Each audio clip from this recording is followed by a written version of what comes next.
আসসালামু আলাইকুম সুপ্রিয় শিক্ষার্থী বন্ধুরা, আশা করি তোমরা সবাই ভালো আছো।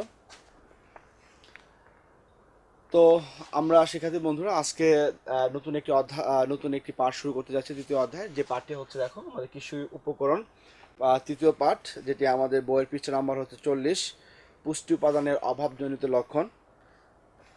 যে আমরা গত ক্লাসে আমরা পড়েছিলাম যে প্রতিটা আমরা যে পুষ্টি উপাদান রয়েছে আমাদের উদ্ভিদের স্বাভাবিক বৃদ্ধি ও বিকাশের জন্য যে পুষ্টি উপাদানগুলো রয়েছে, যেটি হচ্ছে আমাদের মুখ্য উপাদান এবং রয়েছে আমাদের গণ উপাদান, এবং প্রত্যেকটি কী কী কাজ করে থাকে সেই সম্পর্কে আমরা আলোচনা করেছি পার্ট 2-এ। আর আজকে আমরা আলোচনা করব, যদি এদের ঘাটতি দেখা দেয় অর্থাৎ যদি অভাব দেখা দেয় তাহলে কী কী সমস্যার আমরা দেখতে পাবো আমাদের উদ্ভিদের বিভিন্ন অংশে, সে সম্পর্কে আমরা আজকে আলোচনা করব। তো তখনই দেখো আমাদের প্রথমে যেটি লেখা আছে যে পার্ট 3, পুষ্টি উপাদান অভাবজনিত লক্ষণ, পৃষ্ঠা নাম্বার 40। পুষ্টির অভাবে রোগাক্রান্ত হলে বিশেষ লক্ষণের মাধ্যমে উদ্ভিদ তা প্রকাশ করে। নিচে কয়েকটি গুরুত্বপূর্ণ পুষ্টি উপাদানের অভাবজনিত লক্ষণ উল্লেখ করা হলো। 1. নাইট্রোজেন। গাছের পাতা হালকা সবুজ থেকে শুরু করে হলুদ বর্ণ ধারণ করে, ফলন অনেক কম হয়, বীজ অপুষ্ট হয়, দানা জাতীয় ফসলে কুশি কম হয়, গাছের শিকড়ের বিস্তৃতি কম হয়, গাছের পাতা আগাম ঝরে পড়ে এবং বীজের আকৃতি ছোট হয়। তো আমরা একটি লিখে আলোচনা করি শিক্ষার্থী বন্ধুরা, তাহলে তোমাদের বুঝতে এটি আরো সুবিধা হবে আশা করি। যে আমাদের রয়েছে হচ্ছে নাইট্রোজেন।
তো শিক্ষার্থী বন্ধুরা, এটি হচ্ছে নাইট্রোজেনের অভাবজনিত লক্ষণ। প্রথমেই দেখো যেটি দেওয়া আছে যে গাছের পাতা হালকা সবুজ থেকে শুরু করে হলুদ বর্ণ ধারণ করে, আমরা গত ক্লাসে বলেছিলাম নাইট্রোজেন হচ্ছে গাছের পাতা ঘন সবুজ রাখতে সাহায্য করে।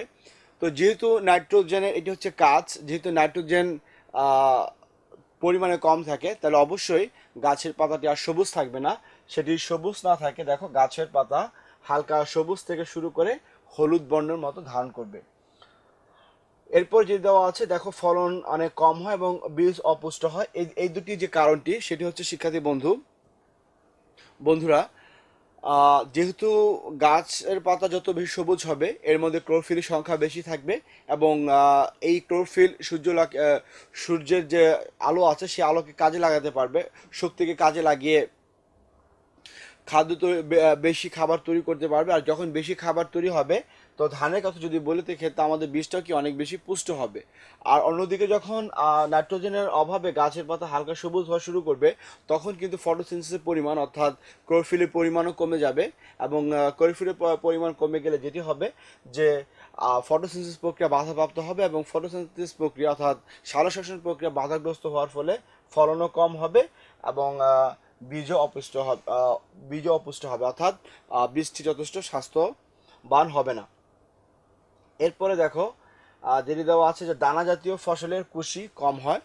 অর্থাৎ দানা জাতীয় ফসলের কুশি কম হওয়ার অর্থাৎ যে তোমরা জানো যে দানা জাতীয় ফসলের ক্ষেত্রে যত বেশি কুশি হবে তত বেশি ফলন হয়ে থাকে। যেহেতু ফলনও কম হয় এবং ফলন হওয়ার অন্যতম কারণ হচ্ছে এক্ষেত্রে দানা জাতীয় ফসলের কুশিও কম হয়, কারণ যেহেতু গ্রোথটি গাছের যে বৃদ্ধি সেটি সঠিকভাবে হয় না এবং না হওয়ার কারণে কুশিও কম হয়ে থাকে।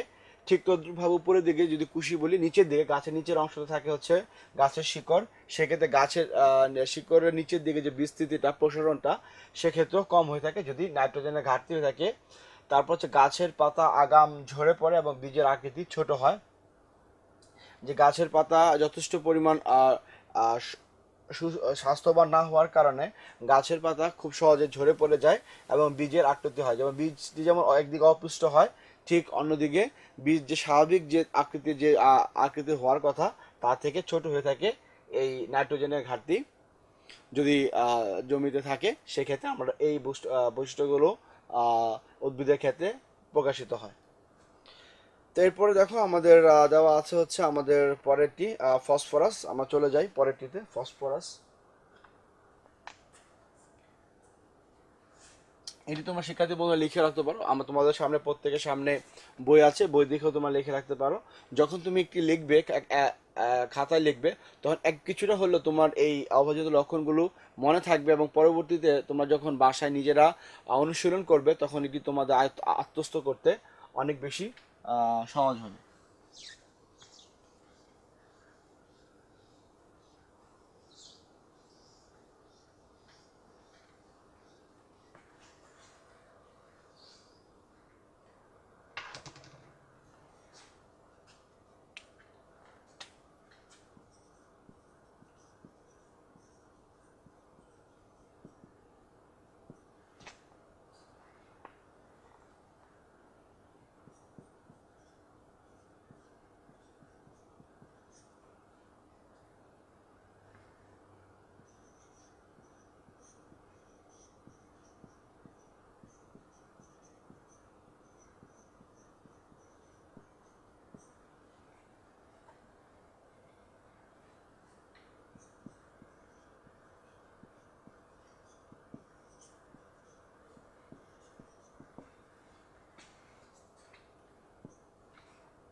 তো শিক্ষার্থী বন্ধুরা, এটি হচ্ছে ফসফরাসের অভাবজনিত লক্ষণ।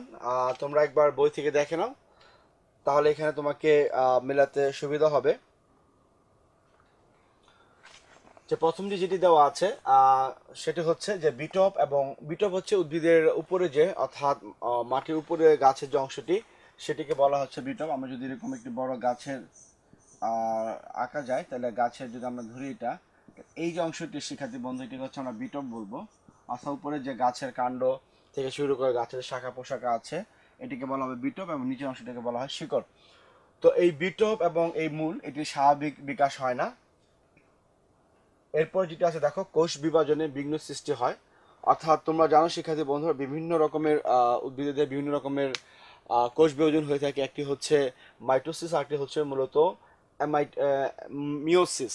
তো মাইটোসিস যে কোষ বিভাজন হয়, এর ফলে উদ্ভিদের দৈহিক যে বৃদ্ধিটা, অর্থাৎ উদ্ভিদ আস্তে আস্তে তার বিভিন্ন অংশ, অর্থাৎ একটি গাছের যে বিভিন্ন অংশ রয়েছে, কাণ্ড, মূল, আরও যে শাখা পোশাক রয়েছে, এটা আস্তে আস্তে বাড়তে থাকে। কিন্তু যদি সেখানে ফসফরাস যদি ঘাটতি থাকে, যতটুকু পরিমাণে ফসফরাস থাকার কথা, সেই প্রয়োজনীয় পরিমাণ যদি ফসফরাস না থাকে, তাহলে সেক্ষেত্রে কোষ বিভাজনে বিঘ্ন সৃষ্টি হয়। এবং এর ফলে যেটি হয় যে গাছের যে স্বাভাবিক বৃদ্ধি, যেহেতু কোষ বিভাজন বাধাপ্রাপ্ত হচ্ছে, আর কোষ বিভাজন না হলে এটা যেই মাইটোসিস যদি বাধাগ্রস্ত হয়, তাহলে সেক্ষেত্রে একটি উদ্ভিদের যে স্বাভাবিক যে বৃদ্ধি, সেটিও অবশ্যই বাধাগ্রস্ত হবে, এবং যার ফলে পাতা কমে যাবে। এবং আরেকটি জিনিস দেখা যায় ফসফরাস হবে যে আমিষের পরিমাণ, কারণ হচ্ছে যে আমাদের, তোমরা জানো যে আমিষের কাজ হচ্ছে যে আমাদের যে বাহ্যিকভাবে একটি উদ্ভিদের যে স্ট্রাকচার, গঠনগত যে আকৃতি, সেই আকৃতি প্রদানে সাহায্য করে। কিন্তু যেহেতু এখানে স্বাভাবিকভাবে বৃদ্ধি হচ্ছে না, তার ফলেও দেখা যাচ্ছে আমিষের পরিমাণও কমে যাচ্ছে, এবং ফুলের সংখ্যা কমে যায়।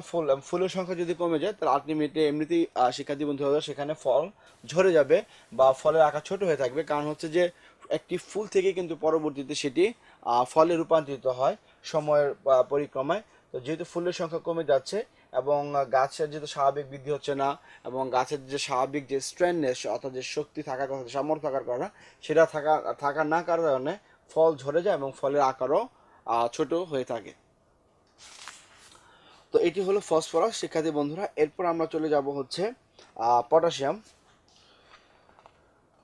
পটাশিয়ামের ক্ষেত্রে দেখো যে উদ্ভিদের রোগ প্রতিরোধ ক্ষমতা কমে যায়, পোকামাকড়ের আক্রমণ বাড়ে, সালের সংশ্লেষণ হার হ্রাস পায়, গাছের বৃদ্ধি ব্যাহত হয়, গাছের পাতা টামাতে বর্ণ ধারণ করে, এবং খরা সহ্য করার ক্ষমতাও কমে যায়। তো আমরা শিক্ষার্থী বন্ধু এখানে সব কিছু লিখবো না, যেই জিনিসগুলো হচ্ছে আমাদের দরকার। যেমন গাছের বৃদ্ধি ব্যাহত হয়, এটি সাধারণত যে কোনো পুষ্টি উপাদানের ঘাটতি হলে এটি একটি সাধারণ একটি অবস্থিত লক্ষণ যে গাছের বৃদ্ধিটা স্বাভাবিকভাবে হবে না। তো আমরা এরপর চলে যাই হচ্ছে আমাদের পটাশিয়ামের ক্ষেত্রে। এটি তোমরা একটি এই বই দেখে তোমরা লিখে ফেলো।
তো শিক্ষার্থী বন্ধুরা, এটি হচ্ছে পটাশিয়ামের দেখো অভাবজনিত লক্ষণ। এটির প্রথমে যেটি দেওয়া আছে যে উদ্ভিদের রোগ প্রতিরোধ ক্ষমতা কমে যায়। অবশ্যই, কারণ আমরা গত পাঠ্যতে পড়েছিলাম যে পটাশিয়ামের কাজের মধ্যে একটি অন্যতম কাজ হচ্ছে যে উদ্ভিদের রোগ প্রতিরোধ ক্ষমতা বাড়ায়। তার মানে হচ্ছে যে যদি কোনো বাইরে থেকে কোনো প্যাথোজেন অর্থাৎ বহিরাগত কোনো পদার্থ বা কোনো জীবাণু যদি প্রবেশ করে, তাহলে উদ্ভিদ তার নিজের যে আহ, প্রতিরোধ করার যে ক্ষমতাটা সেটিতে বাড়াতে সাহায্য করে হচ্ছে এই পটাশিয়াম। যেহেতু পটাশিয়ামই প্রয়োজনীয় পরিমাণে বা যথেষ্ট পরিমাণে নাই, তো না থাকার কারণে যেটি হবে যে শিক্ষার্থী বন্ধুরা, যে উদ্ভিদের রোগ প্রতিরোধ ক্ষমতা কমে যায়। এবং রোগ প্রতিরোধ ক্ষমতা কমে গেলে তোমরা অবশ্যই বুঝতে পারছো যে সেখানে অবশ্যই কি পোকামাকড় আক্রমণ বেড়ে যাবে, কারণ যেহেতু সেটি খুব সহজে আক্রান্ত হচ্ছে বাইরের কোনো ক্ষতিকর জীবাণু বা ক্ষতিকর পোকামাকড় দ্বারা, যেন পোকামাকড় আক্রমণ বেড়ে যায়। এবং পোকামাকড় যখন আক্রমণ বেড়ে যাবে, এর ফলে যেটি হবে যে কোনো পোকামাকড় হয়তো বা কোনো স্ট্যাম্পের কোনো অংশ নষ্ট করে ফেলছে, ড্যামেজ করে ফেলছে, বা কোনো পাতাকে খেয়ে ফেলছে। এর ফলে অটোমেটিকভাবে বা সাধারণভাবে যেটি হবে যে উদ্ভিদের সারা সংশ্লেষের প্রক্রিয়াটা সেটির হার হ্রাস পাবে। এবং অনেকের যেটি হয় যে গাছের পাতা টামাতে বন্ধ ধারণ করে। তোমরা জানো যে আমাদের যে ইলেকট্রিক্যাল যে তার, এটির যেটি অর্থাৎ তার বাইরে যে কভারটি থাকে আবরণ ছাড়ার পর যে কপারের যে তার, এটির যে কালারটা ঠিক ওই রকম কালার তামাতে বন্ধ ধারণ করবে গাছের পাতা। এবং আরেকটি যে গুরুত্বপূর্ণ কার্যাবলী পটাশিয়ামের, সেটা হচ্ছে খরা সহ্য করার ক্ষমতা বেড়ে যায়। অনেক খরা সহনশীল অনেক গাছে দেখা গেছে যে পটাশিয়ামের পরিমাণ বেশি থাকে। তো এই ক্ষেত্রে কম থাকার কারণ যেটি হচ্ছে যে এদের যে খরা সহ্য করার ক্ষমতা, অর্থাৎ যদি কম কম ময়েশ্চার অর্থাৎ কম জমিতে যদি রসের পরিমাণ কমও থাকে, পানির পরিমাণ কমও থাকে, অর্থাৎ বেঁচে থাকার যে গাছের যে ক্ষমতাটা সেটিও কিন্তু এই পটাশিয়ামের যদি ঘাটতি হয় সেক্ষেত্রে কিন্তু শিক্ষার্থী বন্ধুরা এটিও কমে যায়।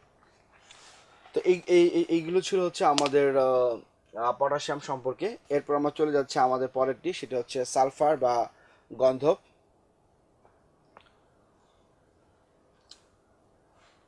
যেখানে দেখো সালফার গন্ধকের লাস্টে যেটি দেওয়া আছে 7 নম্বরে, গাছের বৃদ্ধি এবং পুষ্টি কমে যায়। এটি সাধারণত যে কোনো পুষ্টি উপাদান হলে হয়। আমরা অন্যগুলো নিয়ে একটু আলোচনা করি।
তো দেখো, এটি হচ্ছে প্রধান প্রধান প্রধান অভাবজনিত লক্ষণ সালফারের ক্ষেত্রে। যে প্রথমে যদি দেখা যাচ্ছে গাছ খর্বাকৃতির হয়, অর্থাৎ গাছ খাটো হয়ে যায়। এটি যে স্বাভাবিক যে উচ্চতা থাকার কথা সেটি থেকে গাছ আকারে ছোট হয়ে যায়। এবং ফসলের পরিপক্কতা বিলম্বিত হয়, অর্থাৎ যে সময়ে ফুল আসার কথা বা ফলন দেবার কথা বা পাকার কথা কোনো একটা জিনিস আমরা যদি বলি, ধানের ক্ষেত্রে যদি বলা হয়, তো এই যে পরিপক্কতা অর্থাৎ যে ম্যাচুরিটিটা, সে পূর্ণতা প্রাপ্তি সেটি দেরি হয়। এবং কাণ্ড শুকিয়ে শুরু হয়ে যায়। এটি একটা ভালো বৈশিষ্ট্য। যদি কোনো কারণে কাণ্ড শুকিয়ে শুরু হয়ে যায়, কাণ্ড যে স্বাভাবিক যে দৈর্ঘ্য থাকার কথা, দেখতে স্বাভাবিকভাবে যতটা প্রস্থ বিশিষ্ট বা দৈর্ঘ্য বিশিষ্ট হওয়ার কথা, সেটি যে শুকিয়ে এরকম শুরু হয়ে যায়, তাহলে বুঝতে হবে আমাদের এখানে সালফার বা গন্ধক এই পুষ্টি উপাদানটি ঘাটতি হয়েছে। এবং আরেকটি যে কথা যে আমরা পড়েছি যে সালফার তেল জাতীয় শস্য যেগুলো আছে, অর্থাৎ সয়াবিন অথবা সরিষা অথবা তিসি, এই জাতীয় গাছের ফলনে কিন্তু বৃদ্ধিতে সাহায্য করে হচ্ছে সালফার। সো আমরা যদি তেল জাতীয় কোনো শস্যের ফলন দেখি যদি কমে যায়, তাহলে আমরা বুঝতে পারবো যে এই জমিতে হয়তোবা আমাদের যে জমিতে আমরা এই তেল জাতীয় ফসলকে আবাদ করেছিলাম বা চাষ করেছি, সেখানে সালফারের ঘাটতি আছে। আর এছাড়া সালফারের অন্য যে জিনিসগুলো আছে শিক্ষার্থী বন্ধুরা, যে এটি কিন্তু যে কোনো পুষ্টি উপাদানের ক্ষেত্রে হতে পারে, যে পাতা ছোট বিবর্ণ হয়ে যাওয়া, গাছের বৃদ্ধি এবং কুশির সংখ্যা কমে যাওয়া, এটি নাইট্রোজেনের ক্ষেত্রে হয়, পটাশিয়ামের ক্ষেত্রে হয়, এবং ধান গাছের বেলায় নতুন পাতা হলদে হয়ে যায়, এটি একটি বৈশিষ্ট্য যে নতুন পাতা যেটি বের হয় সেটি হলুদ হয়ে যাচ্ছে, তো সেটি কিন্তু সালফারের অভাবজনিত লক্ষণ। তো এরপরে আমরা চলে যাচ্ছি আমাদের পরবর্তী জিঙ্কের ক্ষেত্রে চলে যাই আমরা।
তো শিক্ষার্থী বন্ধুরা দেখো, এটি হচ্ছে জিঙ্কের প্রধান প্রধান অভাবজনিত লক্ষণ, যেগুলো আমি লিখলাম, কিছু পয়েন্ট আমি এখানে বাদ দিয়েছি, যেটি সাধারণত যে কোনো পুষ্টি উপাদানের ক্ষেত্রে হয়ে থাকে।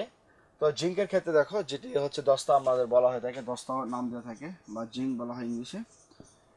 তো ধান গাছের কচি পাতার যে গোড়া সেটি সাদা হয়ে যায়, অর্থাৎ যে নতুন নতুন যে পাতাগুলো বের হয়, ইয়াং লিভস যেগুলো, সেগুলো যখন বের হয় তো এর গোড়াটা সাদা হয়ে যায়, সাদা রঙের হয়ে যায়, যেটি সাধারণত সবুজ থাকার কথা। এবং জিঙ্কের ক্ষেত্রে দেখা যায় যে ভুট্টা, তুলা এবং কমলা জাতীয় ইত্যাদি গাছের পাতার শিরার মধ্যবর্তী স্থানে আহ, বিবর্ণ দেখা যায়, অর্থাৎ মধ্যবর্তী শিরা তোমরা জানো, যদি আমরা বলি এটি যদি একটি লিভস ধরা হয়, তো এই যে আমাদের এটি যেটি, অর্থাৎ এই যে আমাদের এটি, এটি হচ্ছে শিক্ষার্থী বন্ধুরা যে মধ্যবর্তী স্থান শিরার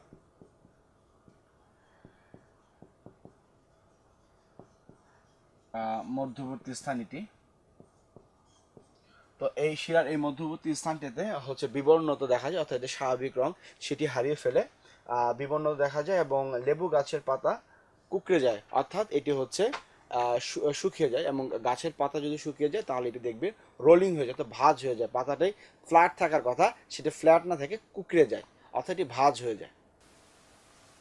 তো এটি হচ্ছে আমরা লেবু গাছের পাতা। আর এছাড়া অন্য যে বৈশিষ্ট্যগুলো আছে, তোমরা দেখো যে ধান গাছের জমির কোথাও ধানের চারা বড় হয়, কোথাও ছোট হয়, এবং উদ্ভিদের মূল ও কাণ্ডের অগ্রভাগ শুকিয়ে যায়, এটা অনেক পুষ্টি উপাদানের ক্ষেত্রে দেখা যায়। সালফারের ক্ষেত্রে আমরা দেখেছি যে সালফারের ক্ষেত্রে দেখা যায় যে কাণ্ড শুকিয়ে সরু হয়ে যায়। তো আমাদের চলে গেল জিঙ্ক, এরপর আমরা চলে যাচ্ছি আয়রনের দিকে শিক্ষার্থী বন্ধুরা।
দেখো আয়রন বা লৌহর ক্ষেত্রে আমাদের এটিকে খুবই প্রয়োজনীয় একটি উপাদান।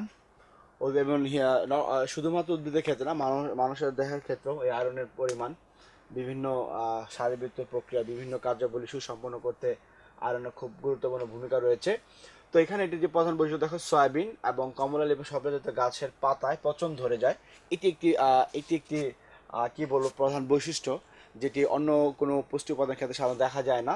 যে আমরা অন্য কোনো পুষ্টি উপাদানের ক্ষেত্রে যদি আমরা এর আগে বলেছিলাম যে পটাশিয়ামের ঘাটতি হলে গাছের পাতা টামাতে বন্য ধারণ করে, কিন্তু যদি আমরা আয়রনের কথা বলি, তো আয়রনের ক্ষেত্রে দেখা যাচ্ছে যে সয়াবিন, কমলা এবং সবজি জাতীয় এই গাছের গোড়ায় পাতায় পচন ধরে, যখন গাছ পচে যায় সেটি কোনো কালার বিবর্ণ দেখা যায় না, পাতায় পচন ধরে। সো এটি একটু তোমরা লক্ষ্য রাখবে। আর এছাড়া অন্য যে দেওয়া আছে, এটি অন্যান্য পুষ্টি উপাদানের ক্ষেত্রে কচি পাতার রং বিবর্ণ হয়, প্রথম পাতা দুই শিরার মাঝখানটা বিবর্ণ হলে সমগ্র পাতাটা ছড়িয়ে পড়ে গাছ খড়বাকৃতি হয়, যেটা আমরা সালফারের ক্ষেত্রে দেখেছি। আর হচ্ছে ধানের বীজতলা চারা নতুন পাতা হলুদ হয়ে যায়, সেটি সালফার। অর্থাৎ সালফার এবং আয়রনের সাথে বেশ কিছু জায়গায় কিন্তু এই আয়রনের সাথে মিল রয়েছে। এরপর আমরা চলে যাচ্ছি হচ্ছে যে ক্যালসিয়ামের ক্ষেত্রে।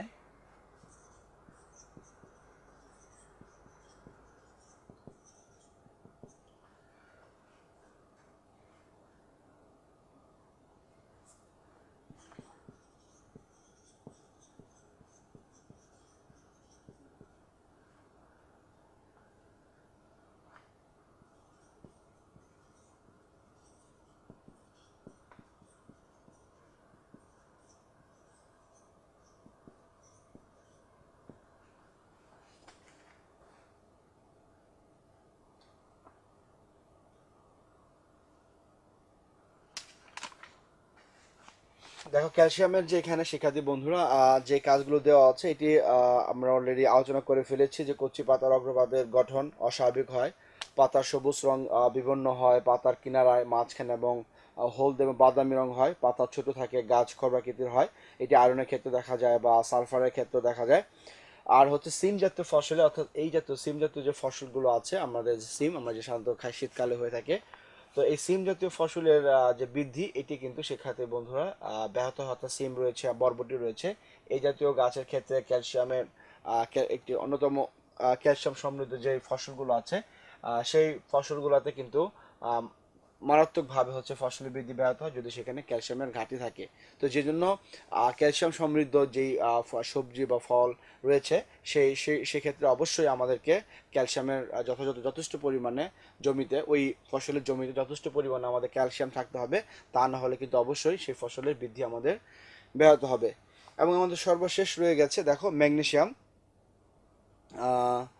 ম্যাগনেসিয়াম আর হচ্ছে ক্যালসিয়াম অলমোস্ট একই রকম, তবে একটা জায়গায় যেটা আছে যে ক্লোরোফিল উৎপাদন ব্যবহৃত হয় ম্যাগনেসিয়াম, যেটি ফটোসিনথেসিস প্রক্রিয়ায় গুরুত্বপূর্ণ ভূমিকা পালন করে ম্যাগনেসিয়াম। তো এই ক্ষেত্রে দেখো যে সিমের ক্ষেত্রে পুরো পাতা হলুদ হয়ে যায় এবং আমরা লিখতে পারি হচ্ছে যে ক্লোরোফিল উৎপাদন দুটোকে লিখতে পারি যে সিমের পুরো পাতা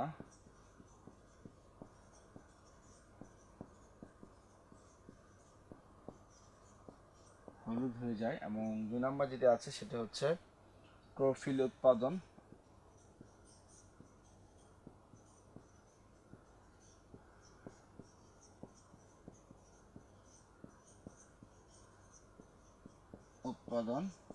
ব্যাহত হয়। তো এটি একটি স্পেসিফিক নির্দিষ্ট বৈশিষ্ট্য যে সিমের ক্ষেত্রে সিমের যে পাতা থাকে সেটি সম্পূর্ণরূপে হলুদ হয়ে যায়। যদি হলুদ এবং সবুজের মিশ্রণ থাকে সেক্ষেত্রে বন্ধুরা তোমরা ধরতে পারো এটি একটি ভাইরাস ধরন, সাধারণত মজাক ভাইরাস হলে ধরনের হয়। কিন্তু যদি পুরো পাতাটা হলুদ হয়ে যায় সেক্ষেত্রে সেটা ম্যাগনেসিয়ামের অভাবজনিত লক্ষণ। এবং আরেকটি যেটি আছে যে ক্লোরোফিল উৎপাদন, এবং ক্লোরোফিল উৎপাদন যদি শিক্ষার্থী বন্ধুরা ব্যাহত হয় তাহলে তোমরা বুঝতেই পারতেছো এটি গাছের জন্য কতটা ক্ষতির কারণ হয়ে দাঁড়াতে পারে। কারণ হচ্ছে যে এই ক্লোরোফিলই হচ্ছে সূর্যের শক্তিকে আটকাতে পারে, ফিক্সিং করতে পারে। তো যদি কোনো কারণে আমাদের ক্লোরোফিল উৎপাদন ব্যাহত হয় তাহলে অবশ্যই গাছ তার ফটোসিনথেসিস সালোকসংশ্লেষণ প্রক্রিয়া যে খাবার তৈরি করে সেটি তৈরি করতে তারা সম্ভব হবে না। এবং এর ফলে যেটি হবে গাছ অপুষ্টিহীনতায় ভুগবে, পাতার রং বিবর্ণ দেখাবে, এবং পরিশেষে যেটি হবে যে গাছটি দেখা গেছে যে পুষ্টির অভাবে মারা যেতে পারে। তো এই ছিল শিক্ষার্থী বন্ধুরা আমাদের এই পার্ট 3 আলোচনার বিষয়বস্তু। এখানে যে জিনিসটি আমরা মূলত আলোচনা করলাম যে অভাবজনিত বিভিন্ন পুষ্টি উপাদানের অভাবজনিত লক্ষণ, এবং কিছু কিছু অভাব আছে যেটি হচ্ছে আমাদের কমন সাধারণ সব ধরনের পুষ্টি উপাদানের ক্ষেত্রে, যেমন গাছ খাটো হয়ে যাওয়া, গাছের শিকড়ে বিস্তৃতি কমে যাওয়া, পাতার রং বিবর্ণ হয়ে যাওয়া। তো এই যে কিছু কিছু বৈশিষ্ট্য আছে এগুলো হচ্ছে ফলন বিলম্বিত হওয়া অথবা ফলন কমে যাওয়া, এটি হচ্ছে কিছু সাধারণ বৈশিষ্ট্য। কিন্তু কিছু কিছু রয়ে গেছে স্পেসিফিক বৈশিষ্ট্য। এটি অবশ্যই যেমন আমরা দেখেছি পটাশিয়ামের ক্ষেত্রে যে উদ্ভিদের রোগ প্রতিরোধ ক্ষমতা কমে যায়, বা আয়রনের ক্ষেত্রে আমরা দেখেছি যে সয়াবিন বা কমলালেবু সবজি জাতের গাছের এই জাতীয় গাছের পাতায় পচন ধরে। তো আমরা যেটি আছে যে আমরা পড়ার সময় কমন জিনিসগুলো মাথায় রাখবো, আর যেই জিনিসগুলো হচ্ছে স্পেসিফিক নির্দিষ্ট ওই নির্দিষ্ট পুষ্টি উপাদানের জন্য অবশ্যই সেগুলো ভালোভাবে মনে রাখার চেষ্টা করব। তো আগামী ক্লাস পর্যন্ত তোমাদের সুস্থ কামনা করে আমি এখানে আজকে আমার ক্লাস শেষ করছি। আসসালামু আলাইকুম।